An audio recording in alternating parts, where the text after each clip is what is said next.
Tidakkah semua yang dilakukan oleh Yesus ini adalah tanda-tanda ajaib yang menunjukkan bahwa dia adalah Tuhan? Apalagi, wah ini luar biasa, memberikan pengampunan dosa. Ya. Lihat saudara, Lukas 5 ayat 20, ketika Yesus melihat iman mereka, berkatalah ia, hai saudara, dosamu sudah diampuni. Ya. Dan ini yang membuat orang-orang Farisi yang melihat itu, wah dia sudah menghujat Elohim, dia sudah menghujat Tuhan. Ya. Kenapa?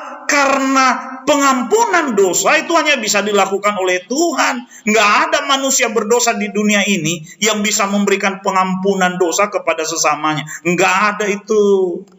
Lihat, Lukas 5 ayat 21 sampai 25 berkata, tetapi ahli-ahli Taurat dan orang-orang Farisi berpikir dalam hatinya, siapakah orang yang menghujat Elohim ini? Siapa yang dapat mengampuni dosa selain daripada Elohim sendiri? Akan tetapi Yesus mengetahui pikiran mereka, lalu berkata kepada mereka, apakah yang kamu pikirkan dalam hatimu? Manakah lebih mudah mengatakan dosamu sudah diampuni, atau mengatakan bangunlah dan berjalanlah?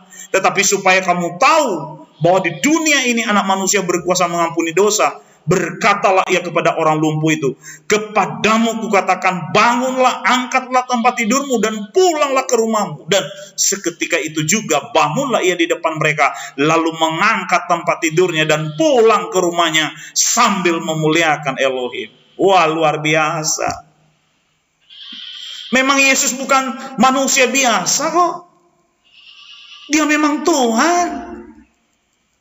Dia mampu, dia bisa memberikan pengampunan dosa. Karena memang dia Tuhan yang menjadi manusia yang tak berdosa. Apalagi saudara? Oh, ini luar biasa. Ya ini apa? Menyelamatkan umat manusia dari dosa. Wah, mana ada nabi yang bisa menyelamatkan umat manusia dari dosa? Kita lihat apa yang dikatakan oleh malaikat Gabriel kepada Yusuf ya. Ia akan melahirkan anak laki-laki dan engkau akan menamakan dia Yesus, karena dialah yang akan menyelamatkan umatnya dari dosa mereka.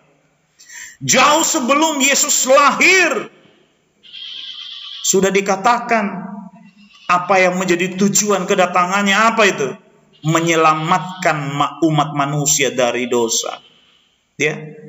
Dan kalau kita pikir, siapa manusia di dunia ini yang bisa menyelamatkan manusia lain dari dosa? Coba, saya kasih analogi sama Anda ya. Kalau kita sama-sama ada di dalam lumpur hisap, kamu dan saya sama-sama ada di dalam lumpur hisap, kira-kira kamu bisa selamatkan saya nggak? Bisa nggak kamu selamatkan? Ya, jangankan kamu bisa menyelamatkan saya, menyelamatkan dirimu saja tak bisa. Kira-kira siapa yang bisa menyelamatkan kita berdua dari lumpur hisap itu? Ya harus orang yang tidak berada dalam lumpur, bukan? Nah, kalau saya umpamakan lumpur itu adalah lumpur dosa, siapa manusia di dunia ini yang tidak berada di dalam lumpur dosa itu? Coba, siapa yang tidak? Bukankah semua manusia sudah berdosa? Berarti semua manusia ada di dalam kubangan lumpur itu. Nah, kalau semua manusia ada di dalam kubangan lumpur itu, siapa yang bisa menyelamatkan manusia keluar dari lumpur dosa itu? Siapa? Coba. Ya harus yang tidak berada dalam lumpur itu. Dan siapa kira-kira yang tidak berada di dalam lumpur itu? Tidak ada yang lain selain Tuhan sendiri.